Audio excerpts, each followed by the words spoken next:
Mateus capítulo de número 14, do versículo de número 22 ao 26. Nesta noite nós lemos aqui esta palavra para a nossa meditação, nosso deleite espiritual.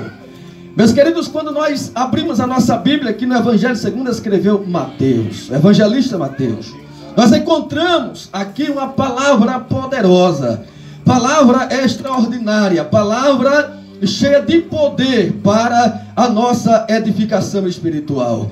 Porque quando nós começamos a meditar no que está escrito aqui nas páginas da Bíblia Sagrada, isso aqui vai deixando a nossa alma saltitante de alegria, porque estamos servindo a um Deus fiel. Aleluia! Estamos servindo a um Jesus que não abandona os seus, mesmo no meio da dificuldade. A palavra de Deus aqui vai dizer no capítulo de número 14 do Evangelho segundo escreve Mateus, quando a gente vai ler no capítulo 14, versículo 13 até o versículo de número 21, a Bíblia vai relatar a primeira multiplicação dos pães. Jesus multiplicando os pães para os seus discípulos, para a multidão que os estava seguindo, que estava acompanhando ele no seu ministério terreno. E a Bíblia Sagrada vai nos dizer, meus irmãos, que após Jesus fazer a primeira multiplicação dos pães, no versículo de número 22, ele olha agora para a multidão, para os discípulos,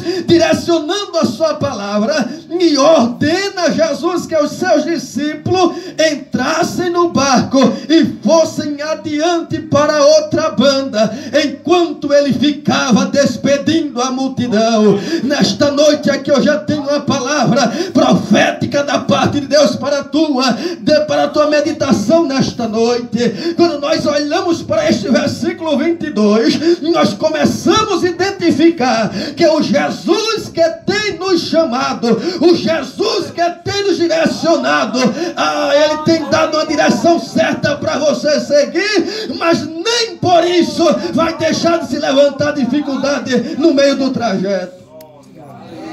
Mas recebe a palavra profética nesta noite.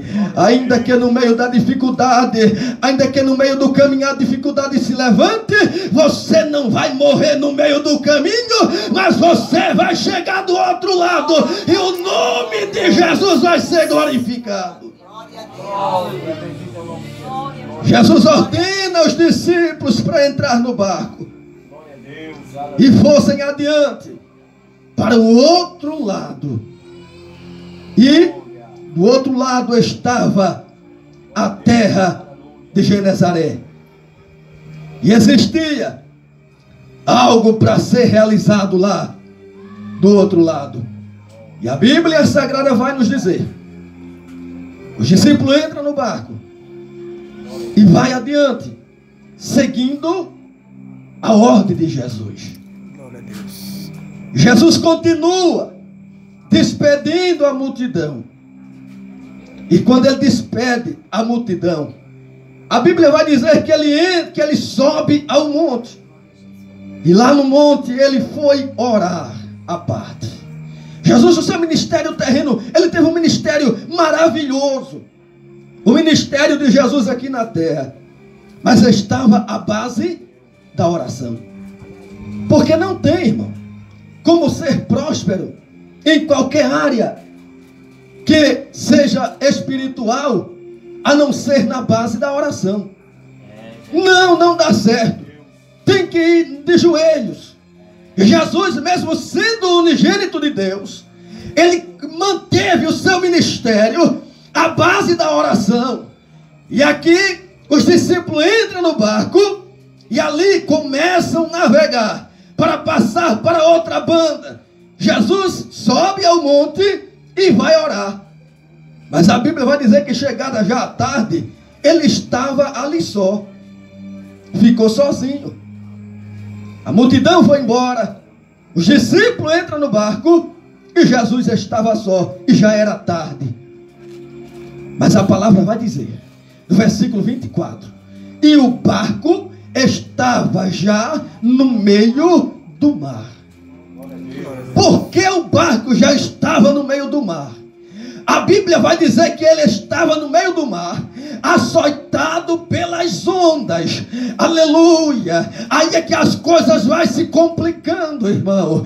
O barco já estava no meio do mar, as ondas estavam açoitando o barco, mas não era por outra razão, era porque o vento era contrário.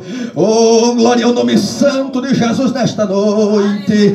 O vento estava soprando o contrário. Aí os que estavam dentro do barco, eu quero acreditar que a Bíblia não está relatando, mas alguém olhava para o outro e dizia: mas porque o vento está soprando o contrário, não viemos por pelo nosso próprio desejo, não foi porque nós decidimos entrar no barco, não foi porque nós decidimos passar para o outro lado, foi a ordenança do mestre, porque o vento está soprando o contrário, porque isso está acontecendo